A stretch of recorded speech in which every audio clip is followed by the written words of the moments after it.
People under the spell of these emotions will often have a very different tone of voice and body language, as if they were physically reliving a moment from early life. In the midst of such an attack, we must struggle to detach ourselves and contemplate the possible source, the wound in early childhood, and the patterns it has locked us into. This deep understanding of ourselves and our vulnerabilities is a key step toward becoming rational. Sudden gains or losses, sudden success or winnings can be very dangerous. Neurologically, chemicals are released in the brain that give a powerful jolt of arousal and energy, leading to the desire to repeat this experience. It can be the start of any kind of addiction and manic behavior. Also, when gains come quickly, we tend to lose sight of the basic wisdom that true success, to really last, must come through hard work. We do not take into account the role that luck plays in such sudden gains. We try again and again to recapture that high from winning so much money or attention. We acquire feelings of grandiosity. We become especially resistant to anyone who tries to warn us they don't understand, we tell ourselves.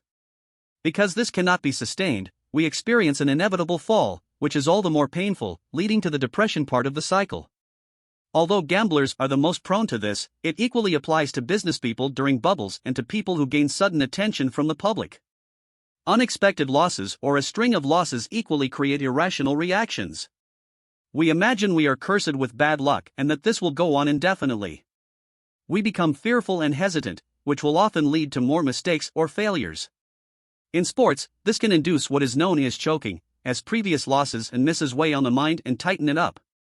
The solution here is simple: whenever you experience unusual gains or losses, that is precisely the time to step back and counterbalance them with some necessary pessimism or optimism. Be extra wary of sudden success and attention, they are not built on anything that lasts and they have an addictive pull. And the fall is always painful. Rising pressure, the people around you generally appear sane and in control of their lives. But put any of them in stressful circumstances, with the pressure rising, and you will see a different reality. The cool mask of self-control comes off. They suddenly lash out in anger, reveal a paranoid streak, and become hypersensitive and often petty. Under stress or any threat, the most primitive parts of the brain are aroused and engaged, overwhelming people's reasoning powers. In fact, stress or tension can reveal flaws in people that they have carefully concealed from view. It is often wise to observe people in such moments, precisely as a way to judge their true character. Whenever you notice rising pressure and stress levels in your life, you must watch yourself carefully. Monitor any signs of unusual brittleness or sensitivity, sudden suspicions, fears disproportionate to the circumstances. Observe with as much detachment as possible, finding time and space to be alone. You need perspective. Never imagine that you are someone who can withstand rising stress without emotional leakage. It is not possible. But through self-awareness and reflection you can prevent yourself from making decisions you will come to regret. In flaming individuals, there are people in the world who by their nature tend to trigger powerful emotions in almost everyone they encounter. These emotions range among the extremes of love, hatred, confidence, and mistrust. Some examples in history would include King David in the Bible, Alcibiades in ancient Athens, Julius Caesar in ancient Rome, George Danton during the French Revolution, and Bill Clinton. These types have a degree of charisma, they have the ability to express eloquently emotions they are feeling, which inevitably stirs parallel emotions in others. But some of them can also be quite narcissistic. They project their internal drama and troubles outward, catching other people up in the turmoil they create. This leads to profound feelings of attraction in some and repulsion in others. It is best to recognize these inflamers by how they affect others, not just yourself. No one can remain indifferent to them. People find themselves incapable of reasoning or maintaining any distance in their presence. They make you think of them continually when not in their presence. They have an obsessive quality, and they can lead you to extreme actions as a devoted follower or as an inveterate enemy. On either end of the spectrum, attraction or repulsion, you will tend to be irrational and you will desperately need to distance yourself. A good strategy to utilize is to see through the front they project. They inevitably try to cast a larger-than-life image, a mythic, intimidating quality, but in fact, they are all too human, full of the same insecurities and weaknesses we all possess. Try to recognize these very human traits and demythologize them. The group EF, etc. This is the high-grade variety of the group bias. When we are in a group of a large enough size, we become different. Notice yourself and others at a sporting event, a concert, a religious or political gathering. It is impossible to not feel yourself caught up in the collective emotions. Your heart beats faster. Tears of joy or sadness come more readily. Being in a group does not stimulate independent reasoning but rather the intense desire to belong. This can happen equally in a work environment, particularly if the leader plays on people's emotions to spur competitive, aggressive desires, or creates an us versus them dynamic. The group effect does not necessarily require the presence of others.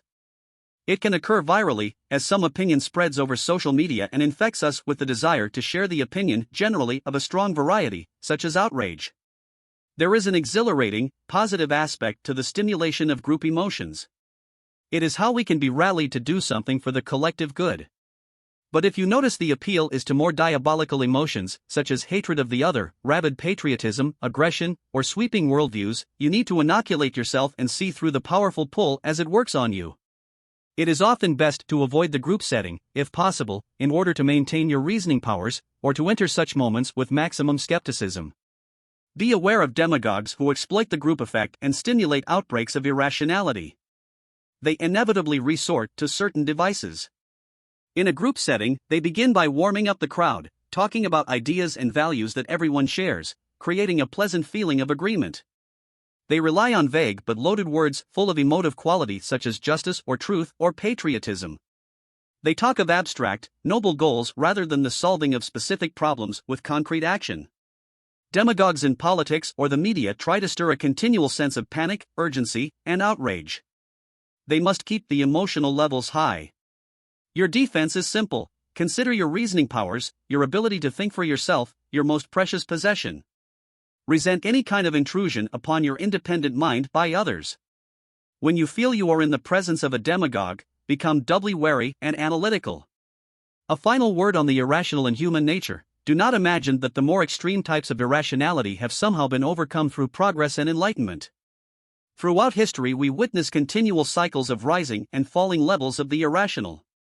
The great golden age of Pericles, with its philosophers and its first stirrings of the scientific spirit, was followed by an age of superstition, cults, and intolerance. This same phenomenon happened after the Italian Renaissance.